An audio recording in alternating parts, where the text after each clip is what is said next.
Hi there, welcome to Holy Humor number 14. Can you believe it's lasted this long? I haven't run out of jokes yet. So if you've got some, you just let me know. But these are the ones that I've been collecting and that I've heard. And somebody told me too, next week they're going to give me some one-liners. That'll be fantastic. And I will even give credit. All right, Sven and Ole went hunting for deer one day. As good hunters always do, they stopped to ask the farmer permission to hunt. The farmer agreed to let the two hunt, but warned them that he had a very large farm and it was easy to become lost. He told, and this is Ole and Sven, remember, he told the two hunters that if they got lost, to fire 3 shots into the air and he would come to get them. This sounded like a good plan and they were off. About a half hour later, the two found themselves totally lost. Didn't take long, did it? Sven said, Ole, I believe we be lost.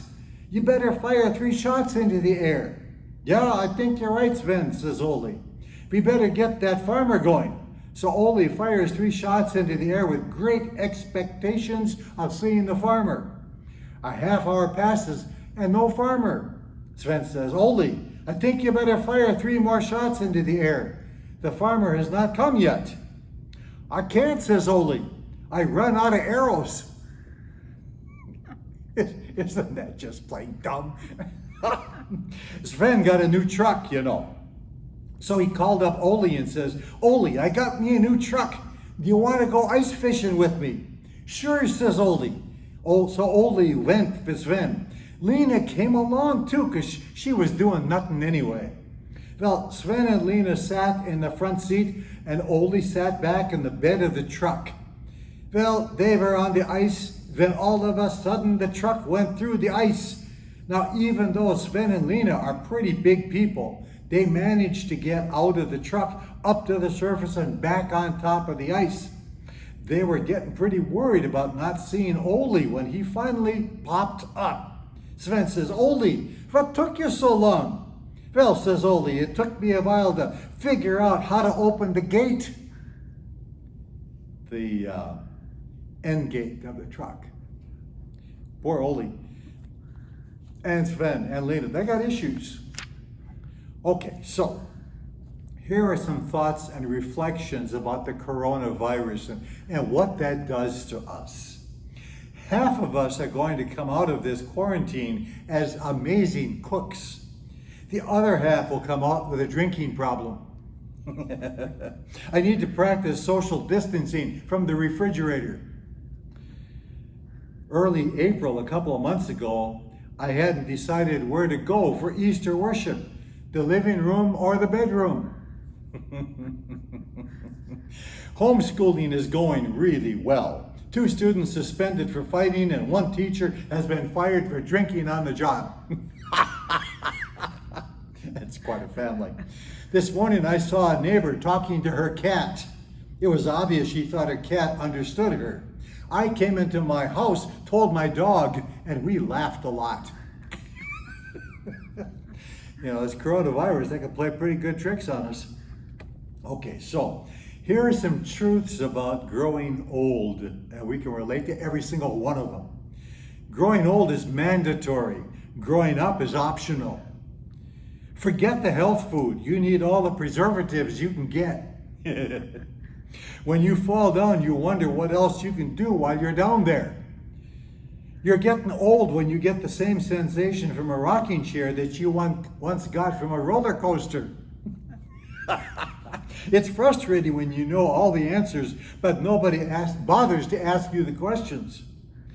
Time may be a great healer, but it's a lousy beautician. Wisdom comes with age, but sometimes age comes alone. Eventually, you will reach a point when you stop lying about your age and start bragging about it. The older we get, the fewer things seem worth waiting in line for. When you are dissatisfied and would like to go back to youth, think of algebra and calculus and trigonometry and all that kind of stuff. I don't know how I got over the hill without getting to the top. Long ago, when men cursed and beat the ground with sticks, it was called witchcraft.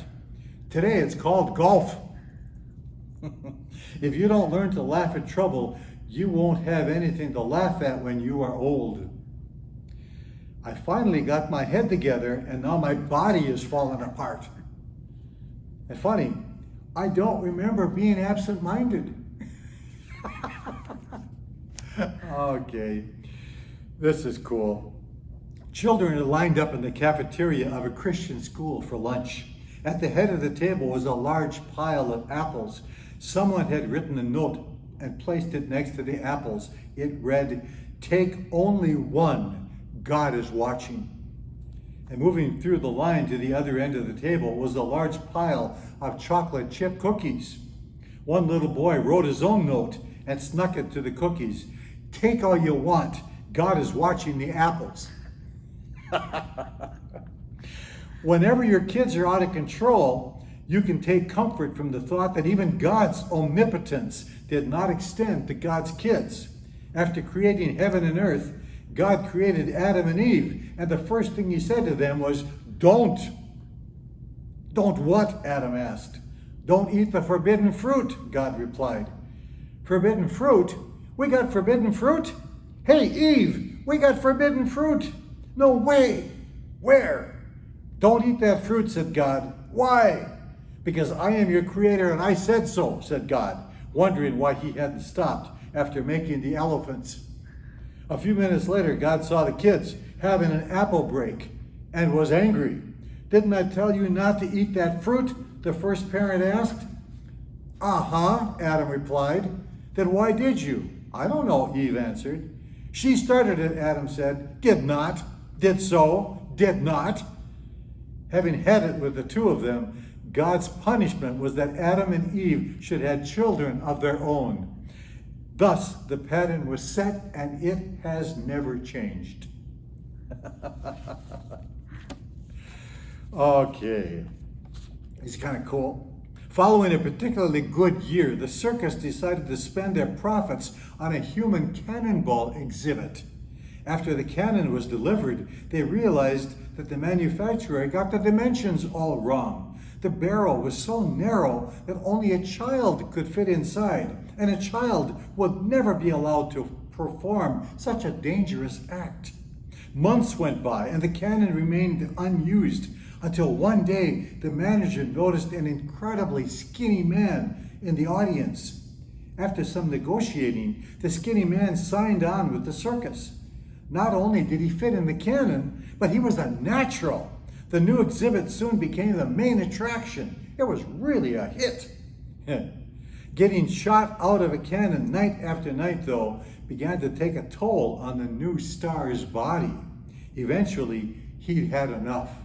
"I'm sorry, but I'm going to have to resign," he told the manager. "You can't quit," the manager exclaimed. "I'll never find another performer of your caliber." I think you might have heard this one, but it's too good. I can't pass it up. Two 95-year-old men, Jack and Sam, not Ole and Sven, Jack and Sam, were huge baseball fans. One day, Jack fell seriously ill and didn't have long to live. Sam visited him in the hospital to say goodbye. Sam asked him a favor before he passed. "Hey, Jack, when you get to heaven, can you see if there is baseball there? If there is, can you tell me?" "I can certainly try for my best friend." Later that Wednesday night, Jack passed away. Thursday night, Sam was asleep in bed when all of a sudden, Jack's spirit appeared in front of him.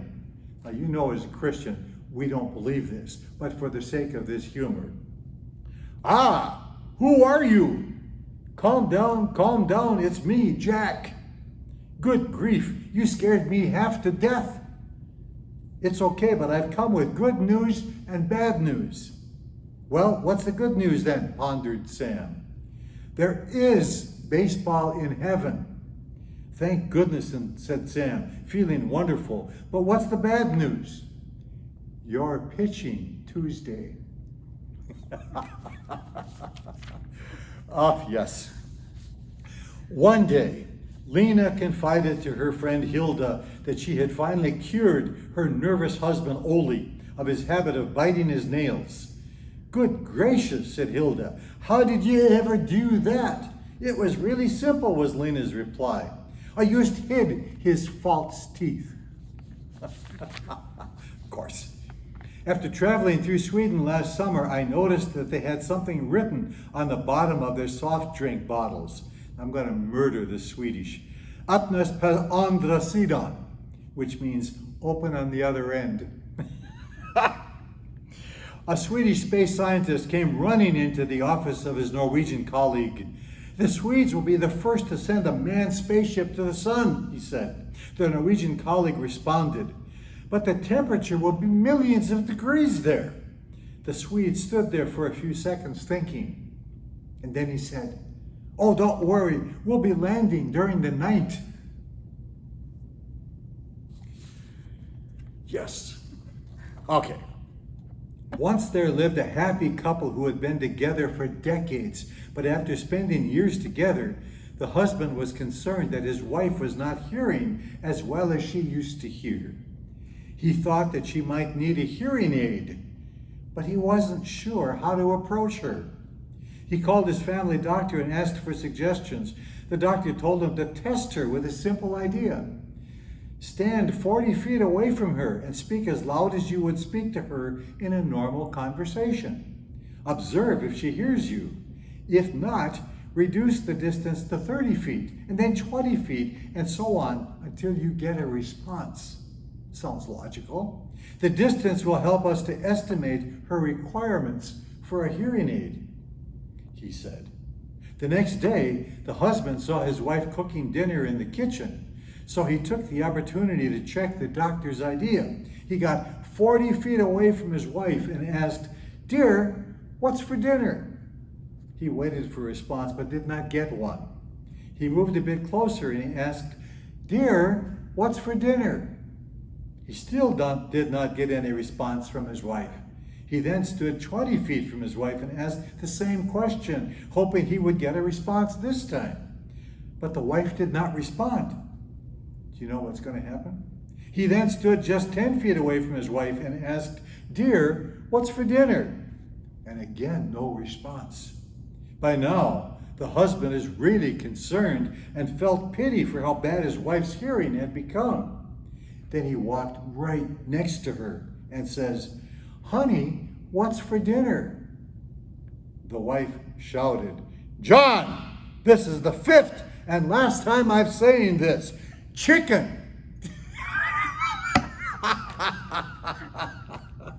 May your hearing always be good, and may you have a great day laughing with God at your side.